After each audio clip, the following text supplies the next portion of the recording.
16వ వచనం.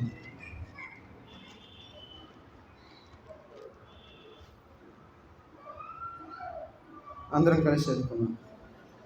ప్రభువు మనస్సును ఎరిగి ఆయనకు బోధింపగలవాడేవాడు, మనమైతే క్రీస్తు మనస్సు కలిగిన వారము. ప్రార్థన చేసుకుందాం.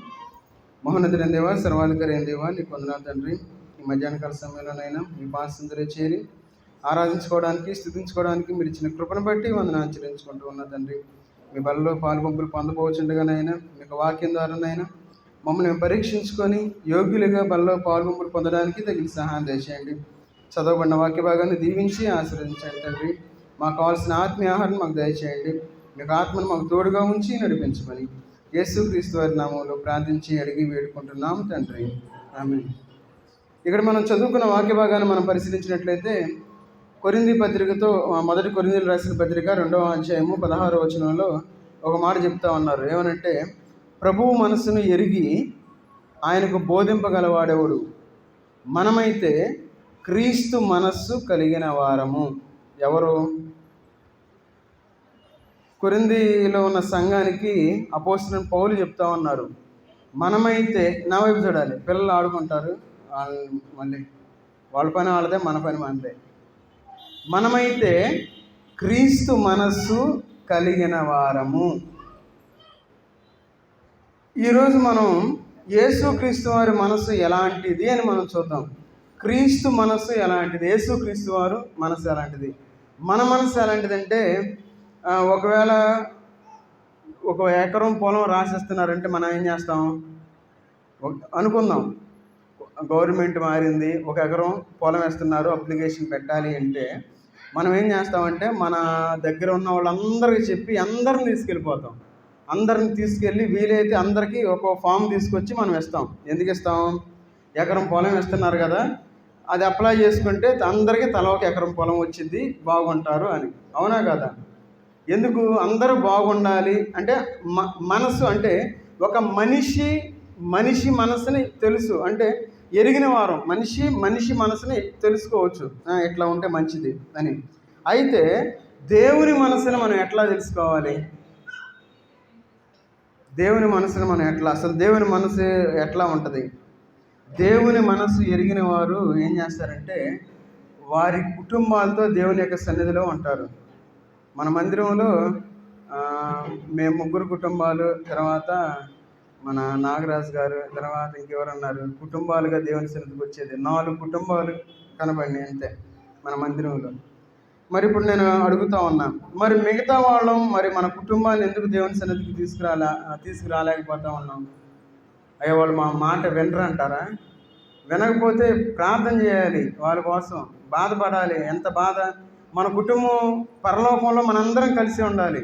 ఏ విధంగా అయితే ఈ లోకంలో మనం కుటుంబాలుగా కలిసి ఉంటామో అదే విధంగా పరలోకంలో కూడా కలిసే ఉంటాము. దేవుడు మనకు గృహాన్ని ఇస్తాడు. మన గృహంలో మన కుటుంబంతో మనం ఉండాలి.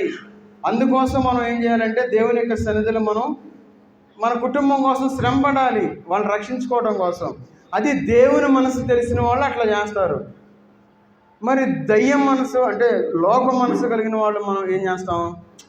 ఏం కాదులే, వాళ్ళు నా మాట వినరులే, వాళ్ళు ఏం వస్తారు, అస్సలు వదిలిపెట్టద్దు. ఉదయాన్నే లేచి పెద్దగా ప్రార్థన చేయండి, ఖచ్చితంగా వాళ్ళు వస్తారు. అయ్యా ఎందుకు నువ్వు అంటే ఏడవటం ఎందుకు, నేను వస్తాను, ప్రార్థనకు వస్తాను, 2 గంటలకు కూర్చుంటాం, ఇసుకుంటేనే రావాలి, అంతే. ఆ విధంగా ఉండాలి. సరే, మనం క్రీస్తు మనసును కలిగి ఉండాలి ఈ లోకంలో. మరి యేసుక్రీస్తు వారు మనసు ఎవరైతే కలిగి ఉంటారో వారు ఈ లోకంలో గొప్పవాళ్ళు అవుతారు. మన మనసు కలిగి ఉంటే మనం గొప్పవాళ్ళం అవ్వలేము. యేసుక్రీస్తు వారి యొక్క మనసును కలిగి ఈ లోకంలో జీవిస్తూ ఉంటారో వారు ఖచ్చితంగా గొప్పవాళ్ళు అవుతారు, దాంట్లో డౌటే లేదు. కావాలంటే ఆ మాట డైరీలో రాసి పెట్టుకోండి, ఈరోజు డేట్ వేసుకొని. ఎవరైతే యేసుక్రీస్తు వారి యొక్క మనసును కలిగి ఈ లోకంలో జీవిస్తూ ఉంటామో వారు ఖచ్చితంగా గొప్పవాళ్ళు అవుతారు. చూడండి, ఈ లోకంలో మొదటి కొరింథీ రాసిన పత్రికలోనే చూడండి, 2వ అధ్యాయము 10-11 వచనాలు చదవండి. మనకైతే దేవుడు వాటిని తన ఆత్మ వలన బయలుపరిచి ఉన్నాడు. ఆత్మ అన్నిటినీ దేవుని మర్మములను కూడా పరిశోధించుచున్నది. ఒక మనుషుని సంగతులు అతలో ఉన్న మనుష్యాత్మకే కానీ మనుషులలో మన ఎవరికి తెలియను. అలాగే దేవుని సంగతులు దేవుని ఆత్మకే కానీ మరి ఎవరికి తెలియవు. చాలు. అంటే ఈ లోకంలో మనం ఇంతకుముందు మనం చెప్పుకున్నదే మనిషి 11వ వచనం చదవండి. ఒక మనుషుని సంగతులు అతనిలో ఉన్న మనిషి ఆత్మకే కానీ మనుషులలో మరి ఎవరికి తెలియను. అంటే మనిషిగా ఈ లోకంలో మనం జీవిస్తూ ఉన్నాం కాబట్టి ఆ ఆలోచనలు మనకు తెలుస్తాయి. ఎవరైతే దేవుని యొక్క ఆత్మను లేదంటే దేవుని యొక్క మనసును ఎవరైతే కలిగి ఉంటారో వారు ఏం చేస్తారు? దేవుని యొక్క ఆలోచనలు వారు కలిగి ఉంటారు. అందుకంటారు అలాగే దేవుని సంగతులు దేవుని ఆత్మకే కానీ ఎవరికి తెలియవు. ఈ లోపల మనం దేవుని యొక్క మనస్సును మనం ఎప్పుడైతే కలిగి ఉంటామో అప్పుడు దేవుని సంగతులు మనకు తెలుస్తాయి. దేవుని సంగతులు అంటే ఏంటి? దేవుని సంగతులు అంటే మనం అర్థం చేసుకోవాలి. ఏంటో ఈ దేవుని సంగతులు? మొట్టమొదటిగా మన కుటుంబం దేవుని యొక్క సన్నిధిలో ఉండాలి. మన కుటుంబంగా మన కుటుంబాన్ని రక్షించుకోగలగాలి. బాప్తిస్మ మారు మనసు బాప్తిస్మ అనుభవాన్ని మనం కలిగి ఉండాలి. ఎవరైతే అలాంటి అనుభవంలో కలిగి ఉంటారో వారు ఖచ్చితంగా గొప్పవాళ్ళు అవుతారు. ఈ లోకంలో డబ్బు శాశ్వతం కాదు. ఎన్ని కోట్లు మనం సంపాదించినా సరే ఒక్క రూపాయి కూడా మనం తీసుకెళ్ళలేం. అందుకే చనిపోయినప్పుడు విసిరేస్తూ ఉంటారు, చనిపోయాడు 1 రూపాయి కూడా తీసుకెళ్ళలేదని. మన జీవితంలో దేవుని యొక్క మనసును మనం కలిగి ఈ లోకంలో ఏం చేయాలి? జీవించాలి. అందుకే ఈ లోకంలో యోగా అంటారు. యోగా చేసి మనసును కంట్రోల్లో పెట్టుకోవచ్చు అంటారు. యోగా చేస్తే కంట్రోల్లో పెడతారంటారు. అయితే చూడండి, సామెతల గ్రంథంలో ఉంది చూడండి ఆ మాట. సామెతల గ్రంథం 16వ అధ్యాయము, సామెతల గ్రంథం 16వ అధ్యాయము 32వ వచనం చదవండి. సామెతలు 16:32. పరాక్రమశాలి కంటే దీర్ఘశాంతము గలవాడు శ్రేష్ఠుడు, పట్టణమును పట్టుకొని వాని కంటే తన మనసును స్వాధీనపరుచుకునేవాడు శ్రేష్ఠుడు. ఈ లోకంలో మన మనసును జాగ్రత్త పెట్టుకోవాలి. మన మనసుని కంట్రోల్లో పెట్టుకోవాలి. ఎవరైతే ఆ విధంగా ఈ లోకంలో జీవిస్తూ ఉంటారో వారు గొప్పవాళ్ళు అవుతారు. అందుకే మనం దేవుని యొక్క బలలో పాలు పంపులు పొందబోయే ముందు మన మనసుని కంట్రోల్లో పెట్టుకోవాలి. అందుకే అక్కడ అంటా ఉన్నారు ఏమనంటే, పట్టణము పట్టుకొని వాని కంటే తమ మనసును స్వాధీనపరుచుకునేవాడు శ్రేష్ఠుడు. ఎవరు శ్రేష్ఠుడు? ఒక పట్టణాన్ని సంపాదించిన వాడి కంటే మనసుని కంట్రోల్లో పెట్టుకునేవాడు శ్రేష్ఠుడు అంటా ఉన్నారు. సహజంగా ఒక మనిషిని మనసుతో మనం ఆలోచిస్తే పట్టణాన్ని సంపాదించుకున్నవాడే గొప్పవాడు అంటాం. అవునా కదా? ఎవరైతే ఆ పట్టణం మొత్తం వాడి చేతిలో ఉంది వాళ్ళకేంది అంటాం. అయితే మన మనసుని మనం కంట్రోల్లో మన మనసుని మనం కంట్రోల్ చేసుకోగలిగితే వాళ్ళే గొప్పవాళ్ళు అని చెప్పి దేవుని యొక్క సన్నిధి మనకి ఇక్కడ దేవుని యొక్క వాక్య భాగంలో తెలియజేస్తూ ఉన్నారు. కాబట్టి మన మనసును మనం స్వాధీనపరుచుకునేవారుగా ఉండాలి. మన మనసు ఏం చేస్తుందంటే కంట్రోల్లో ఉండాలి. దేవుని యొక్క మనసును మనం ఎప్పుడైతే కలిగి ఉంటామో దేవుని యొక్క సన్నిధిలో ఉండాలి అని చెప్పి మనం ఆశపడేవారుగా ఉంటాం. ఎప్పుడైతే లోకానుసారమైన మనసును మనం ఎప్పుడైతే కలిగి ఉంటామో లోకంలో ఉండాలని చెప్పి మనం ఆశపడేవారుగా ఉంటాం. కాబట్టి మన ఈ మధ్యాహ్నకాల సమయంలో మనం పరిశీలన చేసుకుందాం. అందుకంటా ఉన్నారు చూడండి, రోమిలి రాసిన పత్రిక 12వ అధ్యాయము, రోమిలి రాసిన పత్రిక 12వ అధ్యాయము 2వ వచనం చదవండి. రోమపత్రిక 12:2. మీరు ఈ లోక మర్యాదను అనుసరింపక ఉత్తమమును అనుకూలమును సంపూర్ణమునైన దేవుని చిత్తమేదో పరీక్షించి తెలుసుకున్నట్లు మీ మనసు మారి నూతన మగుట వలన రూపాంతరము పొందురి. మన మనసును మార్చుకోవాలి. ఎప్పుడైతే మన మనసును మార్చుకునేవారుగా ఉంటామో, రూపాంతర అనుభవాన్ని మనం ఎప్పుడైతే కలిగి ఉంటామో అప్పుడు దేవుని యొక్క సన్నిధిలో మనం కూర్చోగలుగుతాం. అప్పుడు దేవుని యొక్క సన్నిధిలో ఆయన యొక్క సమృద్ధిలో నుండి, ఆయన యొక్క ఆశీర్వాదంలో నుండి, ఆయన యొక్క ఐశ్వర్యంలో నుండి ఆ యొక్క దీవెనను మనం పొందగలుగుతాం. ఎప్పుడైతే మనం దేవుని యొక్క మనసును కలిగి లేని వారుగా ఈ లోకంలో జీవిస్తూ ఉంటామో మనం ఈ లోకంలో ఏం చేయలేము. అందుకంటూ ఉంటారు. అందుకే మన యొక్క మనస్సు ఒక ఆయుధంతో సమానంగా ఉంది. ఆయుధం అంటే ఈ ఆయుధాన్ని మనం ఎందుకు ఉపయోగిస్తాం? ఒక యుద్ధం చేయడానికి ఆయుధాన్ని ఉపయోగిస్తాం. అయితే ఎందుకంటే ఇక్కడ అంటా ఉన్నారు చూడండి, మొదటి పేతురు రాసిన పత్రిక 4వ అధ్యాయము 1వ వచనం చదవండి. మొదటి పేతురు, శ్రమపడిన కనుక ఆయుధముగా ధరించుకొనుడి చాలు. మన మనసే ఒక ఆయుధం. అందుకంటాడు క్రీస్తు శరీర విషయంలో శ్రమపడిన కనుక మీరును అట్టి మనసును ఆయుధముగా ధరించుకోవాలి. మరి మన మనసును ఒక ఆయుధంగా పెట్టుకున్నామా? ఎవరైతే మనసును కంట్రోల్లో చేసుకొని ఒక ఆయుధంగా పెట్టుకుంటారో ఈ లోకంలో ఖచ్చితంగా వారు దేవుని యొక్క ఆశీర్వాదాలు పొందగలరు. ఎందుకంటాడు క్రీస్తు శరీర విషయముల్లో శ్రమపడెను. యేసుక్రీస్తు వారే శ్రమపడ్డాడు ఈ లోకంలో. మరి మనం ఎంత? ఈ లోకంలో మనం జీవించేటప్పుడు మన కష్టాలు వస్తాయి, శ్రమలు వస్తాయి. అయితే మన యొక్క మనసును జాగ్రత్తగా గట్టిగా ఉంచుకోవాలి, దృఢంగా ఉంచుకోవాలి. అందుకని ఇక్కడ అంటా ఉన్నాడు ఆయుధంగా పెట్టుకోవాలి. అట్టి మనస్సును ఆయుధముగా ధరించుకునుడి. ఎవరు ధరించుకోవాలి? మనమే ధరించుకునేది, పక్కన వాళ్ళు కాదు. ఎలాంటి ఆయుధాన్ని మనం ధరించుకోవాలి? యేసుక్రీస్తు వారు శరీర విషయంలో ఏ విధంగా అయితే శ్రమ పెట్టబడ్డాడో అలాంటి మనసును మనం కలిగి ఈ లోకంలో మనం జీవించాలి అని చెప్పి దేవుని యొక్క వాక్య భాగం మనకి సెలవిస్తూ ఉంది. అయితే యేసుక్రీస్తు వారి యొక్క మనసు ఎలాంటి లక్షణాలు కలిగి ఉంది? ఆయన మనసు కలిగి ఉండాలని చెప్పుకుంటా ఉన్నాం, ఒక ఆయుధాన్ని కలిగి ఉండాలని చెప్పుకుంటా ఉన్నాం. అయితే యేసుక్రీస్తు వారి యొక్క మనసు యొక్క లక్షణాలు ఏంటి? ఆయన ఎలాంటి మనసు కలిగి ఉన్నారు? ఈ మధ్యాహ్న కాల సమయంలో అప్పుడే పావుగంట అయిపోయింది. ఒక 10 నిమిషాల్లో ఒక 4 మాటలన్నీ చెప్పి ముగించడానికి ప్రయత్నం చేస్తాను. సరే, యేసుక్రీస్తు వారి యొక్క మనసు ఎలాంటి మనసు అంటే ఆయన మనసు మంచి మనసు. ఆయన మనసు ఎలాంటి మనసు? మంచి మనసు. ఆయన ఈ లోకంలో మనం జీవించేటప్పుడు మంచి మనసును మనం కలిగి ఉండాలి. ఎవరైతే మంచి మనసును కలిగి ఈ లోకంలో జీవిస్తారో వారి జీవితాలు మంచిగా ఉంటాయి ఈ లోకంలో. ఎవరైతే చెడిపోయిన మనసును కలిగి ఈ లోకంలో జీవిస్తారో వారి జీవితాలు కూడా చెడిపోతాయి. ఈ లోకంలో మనం జీవించేటప్పుడు మంచి మనసును మనం కలిగి ఉండి జీవించాలి. అందుకే యేసుక్రీస్తు దేవుడు కాలేబుకు మంచి మనసును కలుగు చేశాడు. చూడండి, సంఖ్యాకాండం 14వ అధ్యాయము, సంఖ్యాకాండం 14వ అధ్యాయము 24వ వచనం చదవండి. సంఖ్యాకాండం 14వ అధ్యాయము 24వ వచనం. నా సేవకుడైన కాలేబు మంచి మనసు కలిగి పూర్ణ మనసుతో నన్ను అనుసరించిన హేతువు చేత చాలు. నా సేవకుడైన కాలేబు ఏం చేశాడు? ఏం చేయలే, చాలా 2 పనులు చేశాడు. ఏం చేశాడంటే మంచి మనసు కలిగి ఉన్నాడు, పూర్ణ మనసుతో దేవుణ్ణి వెంబడించాడు. అంతే. ఈ లోకంలో మనం చేయాల్సింది కూడా ఆ 2 పనులే. మంచి మనసు కలిగి ఉండి పూర్ణమైన మనసుతో మనం దేవుణ్ణి అనుసరించేవారుగా ఉండాలి. ఎప్పుడైతే ఆ విధంగా జీవించాడో తర్వాత చదవని తర్వాత అనుసరించిన హేతువు చేత అతడు పోయిన దేశములో అతన్ని ప్రవేశపెట్టెను. చూడండి, దేశాన్ని స్వతంత్రించుకున్నాడు. ఎవరైతే మంచి మనసును కలిగి ఈ లోకంలో జీవిస్తారో వారికి ఏది కావాలంటే అది జరుగుతుంది. ఒక దేశాన్ని దేవుడిచ్చాడు. ఎందుకు? మంచి మనస్సు కలిగి పూర్ణ మనస్సుతో దేవుణ్ణి అనుసరించాడు కాబట్టి ఆయన ఒక దేశాన్ని ఇచ్చినట్లు మనకి ఇక్కడ కనబడతా ఉంది. కాబట్టి మన యొక్క జీవితంలో అలాంటి మంచి మనసును మనం కలిగి ఈ లోకంలో జీవించాలి.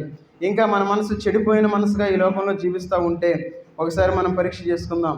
ఎందుకంటే చూడండి, 1 తిమోతి రాసిన పత్రికలో చెడిపోయిన మనసు గురించి రాస్తూ ఉన్నారు. 1 తిమోతి పత్రిక 6వ అధ్యాయము 5వ వచనం చదవండి. 1 తిమోతి పత్రిక 6వ అధ్యాయము 5వ వచనం.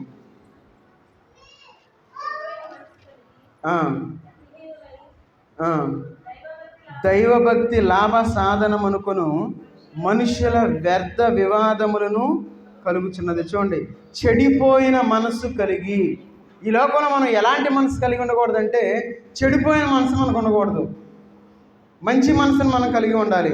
అందుకన్నాడు చెడిపోయిన మనసు కలిగి సత్యహీనులై. చాలామందికి దేవుని యొక్క సత్యం తెలియదు. మనం వినే వాక్యం అంటే వాళ్ళు చెప్పే వాక్యమే సత్యం అనుకుంటాం, కానీ మనం దేవుని యొక్క వాక్యానుసారంగా వాళ్ళు చెప్తున్నారో లేదో మనం చూసుకోవాలి, పరిశీలన చేయాలి, పరీక్షించాలి.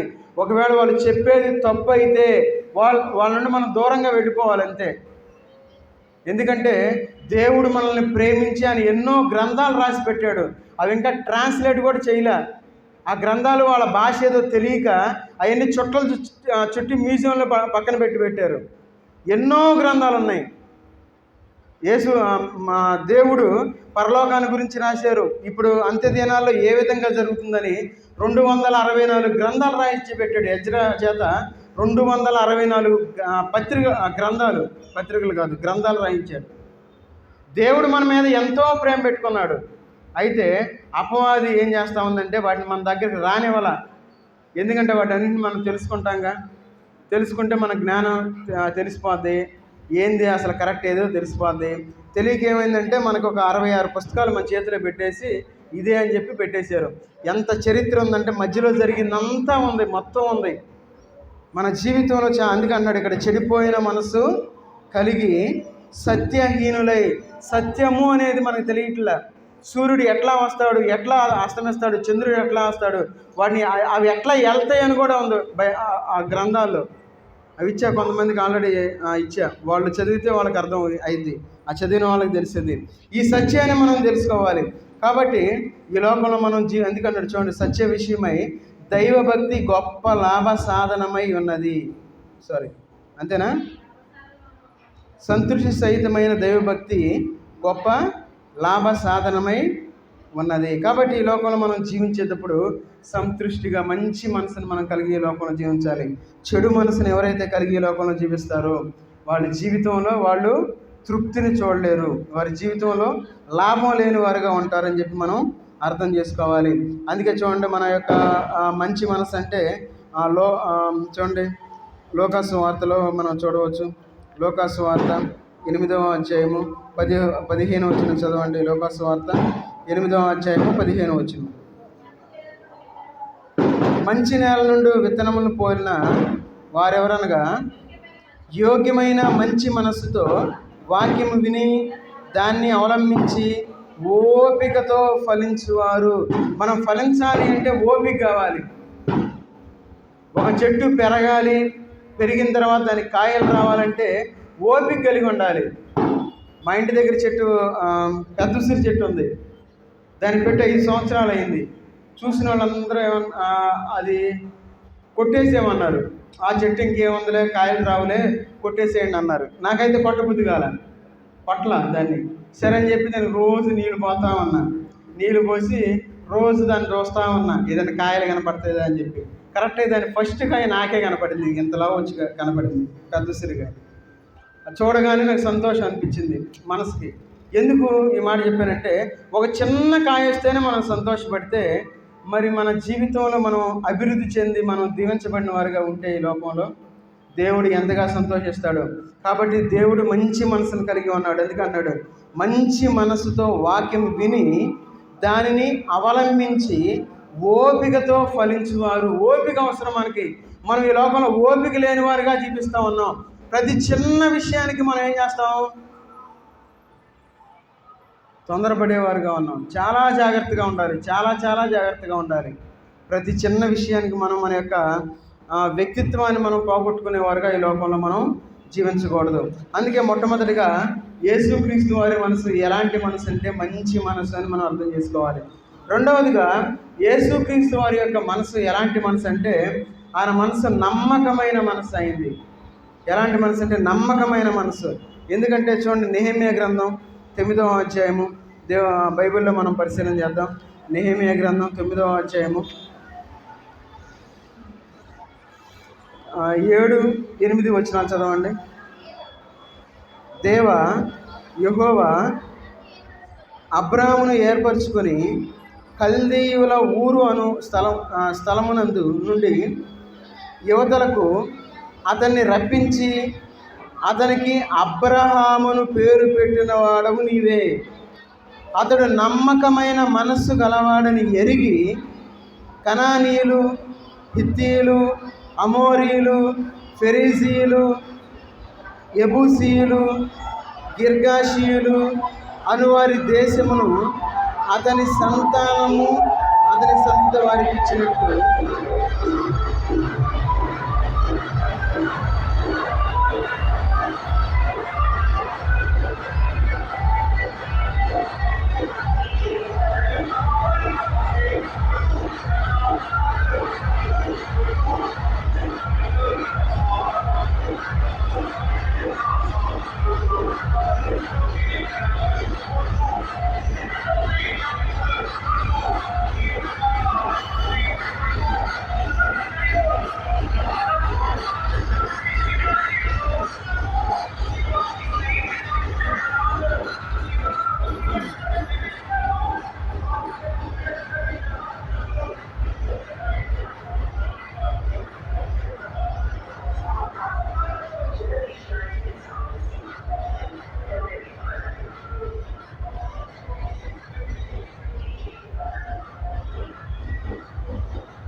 సరే, 8వ వచనం, అతడు నమ్మకమైన మనస్సు గలవాడని ఎరిగి.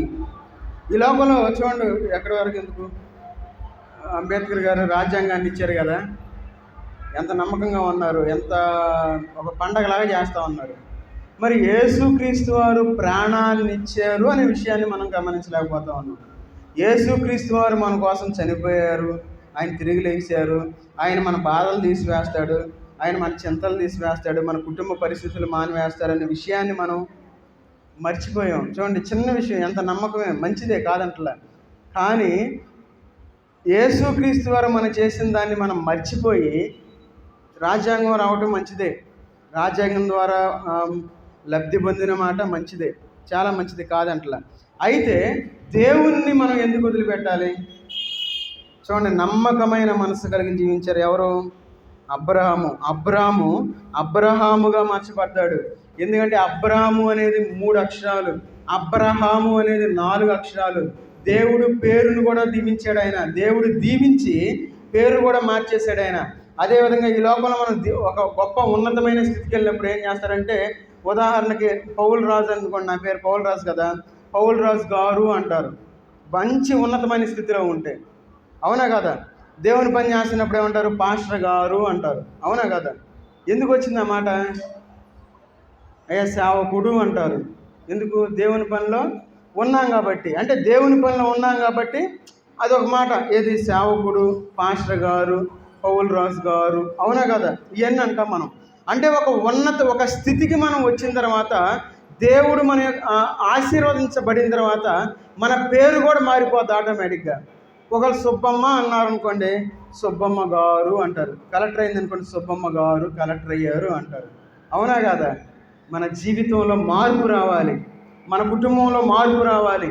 అలాంటి మార్పు కలిగి ఈ లోకంలో మనం జీవించేవారుగా ఉండాలి. అందుకే యేసుక్రీస్తు వారి మనసు ఎలాంటి మనసు అంటే నమ్మకమైన మనసు కలిగిన వాడుగా ఉన్నాడు. అందుకే అబ్రహాము తన యొక్క జీవితంలో నమ్మకమైన మనసు ఎప్పుడైతే కలిగి ఉన్నాడో తన యొక్క పేరు మార్చబడింది. ఏమని? అబ్రహాము నుండి అబ్రహాముగా మార్చబడ్డాడు. తర్వాత అనేకమైన దేశాలు తన యొక్క చేతికి ఇవ్వబడినట్లు మనం చూస్తూ ఉన్నాం. కాబట్టి మన యొక్క అందుకే అన్నాడు, ఇక్కడ చూడండి, అక్కడ దేవుని యొక్క వాక్య భాగంలో ఉన్న హిత్తీయులు ఎరిగి, కనానీయులు, హిత్తీయులు, అమోరీయులు, పెరిజీయులు, యెబూసీయులు, గిర్గాషీయులు అని వారి దేశమును అతని సంతతి వారికి ఇచ్చినట్లు. చూడండి, దేవుడు అబ్రహాము నమ్మకమైన మనసు కలిగి ఉంటే అబ్రహాము సంతానానికి ఇచ్చాడు. మరి మనం కరెక్ట్గా ఉంటే ఈ లోకంలో దేవుడు మన బిడ్డలకి ఇస్తాడని మనం గుర్తుపెట్టుకోవాలి. మనం చేసే నమ్మకం ఏది? ₹1 మన నమ్మకత్వం పోతూ ఉంది. ₹1లోనే. కొంతమంది లక్షల్లో పోగొట్టుకుంటారు, మనం రూపాయల్లో పోగొట్టుకుంటాం. చాలా జాగ్రత్తగా ఉండాలి. ఇంకా దేవుని యొక్క వాక్య భాగంలో మనం పరిశీలించినట్లయితే చూడండి, దేవుని మనం ఎట్లా, ఎందుకంటే మన దేవుడు నమ్మకమైన దేవుడు. అందుకే యాకోబు పత్రిక 1వ అధ్యాయము 6-7 వచనాలు చదవండి.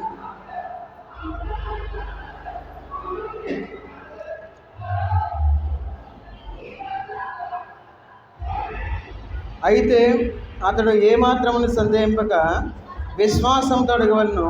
సందేహించువాడు గాలి చేత రేపబడి ఎగిరిపడి సముద్ర తరంగమును పోలియుడును. అట్టి మనుష్యుడు ద్విమనస్కుడై తన సమస్త మార్గముల యందు అస్థిరుడు గనుక ప్రభువు వలన తనకేమైనను దొరుకునని తలంచుకొనరాదు.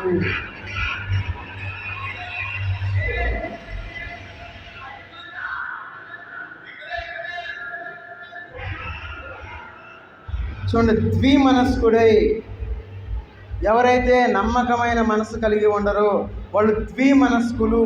చూడండి, అందుకంటా ఉన్నాడు, అట్టి మనుష్యుడు ద్విమనస్కుడై తన సమస్త మార్గముల యందు అస్థిరుడు కనుక ప్రభువు వలన తనకేమైనా దొరుకునని తలంచుకొనరాదు. దేవుడు ఏమి వాడు? 2 మనసులు మనం కలిగి ఉంటే, నమ్మకమైన మనస్సాక్షి, నమ్మకమైన మనసు మనం కలిగి ఉండకపోతే దేవుడు మనకి ఏమీ ఇవ్వడు అని మనం అర్థం చేసుకోవాలి. ఆ మాట మనకి అక్కడ రాశాడు. ఏమనంటే, తనకేమైనను దొరుకునని తలంచుకొనరాదు.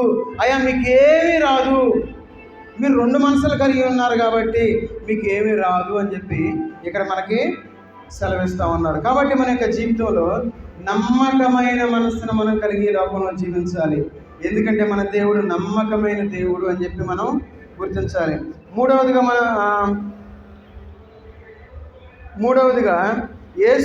మూడవది చెప్పి నేను ముగిస్తాను.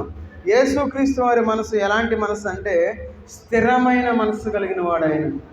స్థిరమైన మనస్సు. మన మందిరంలో చాలామంది వెళ్ళిపోవడానికి కారణం ఏంటంటే స్థిరమైన మనసు లేనివారుగా ఉన్నారు. మా చిన్నతనంలో చాలా అందరికీ తెలుసు, మందిరం నిండిపోయేది. స్థిరమైన మనసు లేదు కాబట్టి వాళ్ళు వెళ్ళిపోయారు. అది గమనించాలి. మనందరం ఎక్కడ ఉన్నామంటే మనం స్థిరంగా ఉన్నాం కాబట్టి మనం ఎక్కడ ఉన్నాం అనుకోవచ్చు. అవి ఎక్కడైనా వాక్యమే, ఎక్కడైనా వాక్యం కాదు. చాలా జాగ్రత్తగా ఉండాలి. ఎక్కడైతే మనం బాప్తిస్మం తీసుకున్నామో, ఎక్కడైతే మన కుటుంబం వెళ్తామో ఖచ్చితంగా అక్కడే మనం ఉండాలి. ఒకవేళ అది వాక్యానుసారంగా లేకపోతే మనం మారవచ్చు, తప్పేం లేదు. వాక్యానుసారంగా ఉండి మనం మారామంటే అది 100% మనం స్థిర మనసు లేని వారం అని చెప్పి మనం గుర్తుపెట్టుకోవాలి. అందుకే ఈ లోకంలో మనం జీవించేటప్పుడు మనం ఎలాంటి మనసు కలిగి ఉండాలి? స్థిర మనసు మనం కలిగి ఉండాలి. కాబట్టి యేసుక్రీస్తు వారు స్థిరమైన మనసును ఆయన కలిగి ఉన్నారు. యేసుక్రీస్తు వారు చనిపోతాను అని తెలుసు. ఆయన బాధపడ్డాడు. ఎందుకు? ఆయన తండ్రి ఆ యొక్క సహవాసాన్ని కోల్పోతానని చెప్పి ఆయన ఎంతగానో బాధపడ్డాడు. చూడండి, మన యొక్క జీవితంలో మనం చూడండి, 2 కొరింథీ రాసిన పత్రిక 8వ అధ్యాయము 2 కొరింథీ రాసిన పత్రిక 8వ అధ్యాయము 11, 12 వచనాలు చదవండి. కావున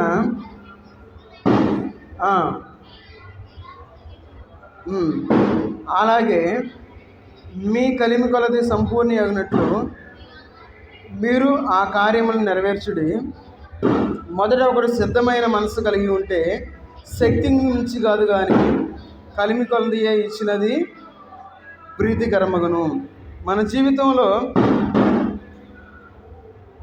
ఇక్కడ రాయబడిన వాక్యం ఏంటంటే దేవునికి ఇచ్చే విషయం గురించి రాశారు. అయితే ఈ మనసు ఎలాంటి మనసు అంటే సిద్ధమైన మనసు అని మనకు కనబడతా ఉంది. కావున తలపెట్టుటకు సిద్ధమైన మనసు.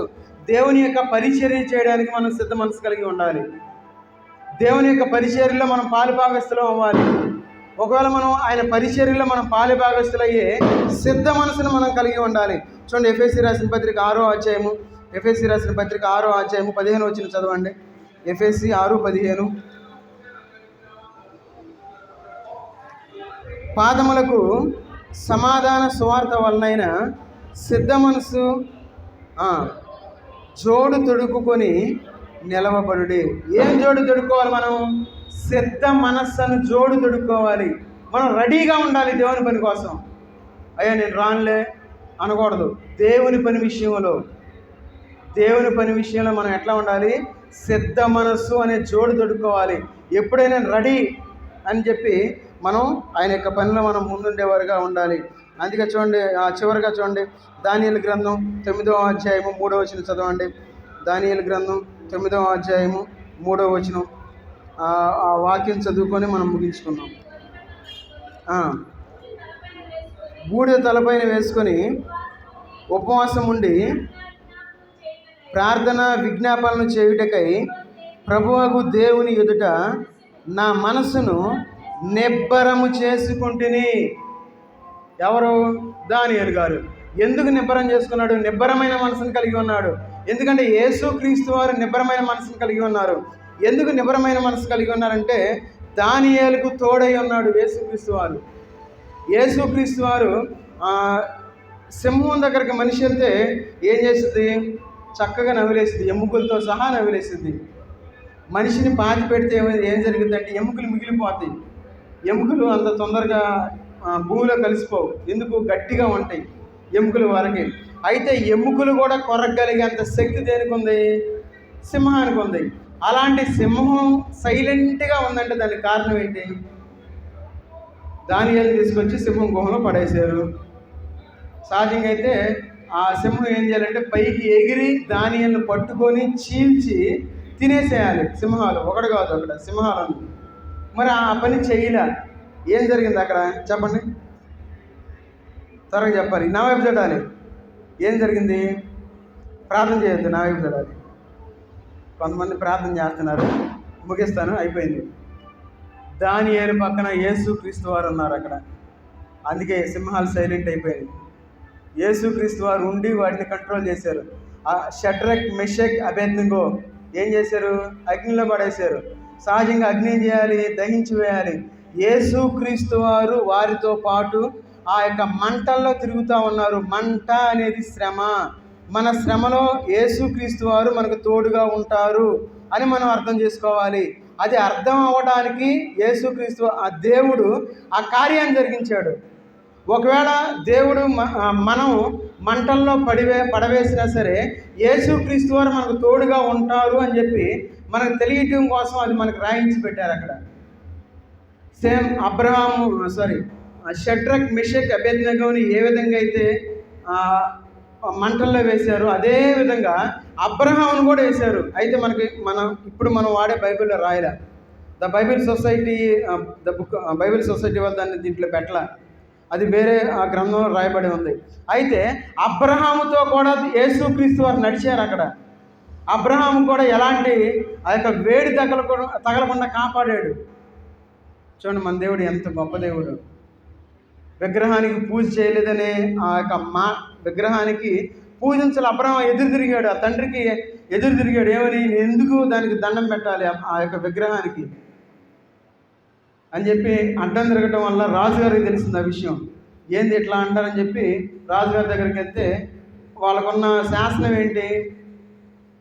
పూజించకపోతే అగ్నిగుండంలో పడేయాలి.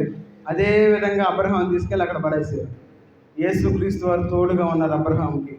మన జీవితంలో అబ్రహాంకి ఏ విధంగా అయితే తోడుగా ఉన్నారో, షడ్రక్, మెషక్, అబేద్నెగో ఏ విధంగా అయితే తోడుగా, ఎందుకంటే వారు నిబ్బరమైన మనసు, నిబ్బరము, భయం లేదు వాళ్ళకి. ఎందుకంటే యేసుక్రీస్తు వారు నాతో ఉంటారని చెప్పి భయం లేదు. నిబ్బరమైన మనసు వాళ్ళు కలిగి ఉన్నారు కాబట్టి దేవుని యొక్క కార్యాన్ని వాళ్ళు చూడగలుగుతూ ఉన్నారు. అక్కడ దాకా ఎందుకు, మన పెట్రి పాల్ గారు మన మీటింగ్స్ జరుగుతూ ఉన్నాయి మన దండమూడి ఎంట్రన్స్ దగ్గర. ఆయన చెప్తా ఉన్నారు ఏమనంటే, క్యాన్సర్ 4th స్టేజ్ ఆయనకి. చూడటానికి చక్కగా పాటలు పడతాడు ఆయన. మన ఈ పోస్టర్లో కూడా కనపడతాడు. క్యాన్సర్లో 4th స్టేజ్ క్యాన్సర్ ఉన్న వాళ్ళు ఏం చేయాలి? మంచంలో కొనుక్కొని దిగులు పడతా, అయ్యో నేను ఎప్పుడు చచ్చిపోతాను ఎదురు చూడాలి. ఆయన ఆ స్టేజ్లో ఉండి కూడా ఆయన వాక్య పరిచర్య చేస్తూ ఉన్నాడు. తర్వాత ఆయన ఎంతో బలంగా, అంటే ఎంతో ఆనందంగా ఉన్నాడు. ఆయన ఒకే మాట అంటా ఉన్నాడు, ఆయన పరిచర్యలో ఉన్నప్పుడు నేను అంటా ఉన్నాడు. చూడండి ఆయన పని. ఆయన ఈరోజు సాయంత్రం అనుకుంటా చివరి మీటింగ్ అక్కడ దండమూడి ఎంట్రన్స్లో జరుగుతుంది. మన జీవితంలో ఎలాంటి కష్టం వచ్చినా, ఎలాంటి బాధ వచ్చినా నిబ్బరమైన మనసు కలిగి ఈ లోకంలో జీవించాలి. మన దేవుడు గొప్ప దేవుడు. క్యాన్సర్ 4th స్టేజ్ వచ్చి ఆయన సంవత్సరం అంట. ఆయన మన కంటి ముందే ఉన్నాడుగా, చచ్చిపోలేదుగా. చూడండి, మన దేవుడు గొప్ప దేవుడు. ఆయన ఒక శ్రమ రావచ్చు, ఆ శ్రమలో మనం నిలబడాలి, నిబ్బరంగా ఉండాలి, అంతే. దేవుడు మనతో ఉంటాడు, దేవుడు మనల్ని నడిపిస్తూ ఉంటాడు. కాబట్టి ఇక మధ్యాహ్న కాల సమయంలో మనం ఆయన వైపు మనం చూసేవారు. కానీ యేసుక్రీస్తు వారి యొక్క మనసు మంచి మనసు. యేసుక్రీస్తు వారి యొక్క మనసు రెండవదిగా ఎలాంటి మనసు? త్వరగా చెప్పాలి, నమ్మకమైన మనసును కలిగి ఉన్నారు. తర్వాత ఆయన మనసు స్థిరమైన మనసు, తర్వాత నిబ్బరమైన మనసు కలిగి ఉన్నారు. కాబట్టి మన జీవితంలో మనం జీవించేటప్పుడు, ఈ లోకంలో మనం జీవించేటప్పుడు మనం అలాంటి మనసు కలిగి జీవించాలి. అందరం తల్ల వంచి మనం పరీక్ష చేసుకొని ఆయన యొక్క బల్ల మనం చేతులు వేద్దాం. అందరూ తల్ల వంచి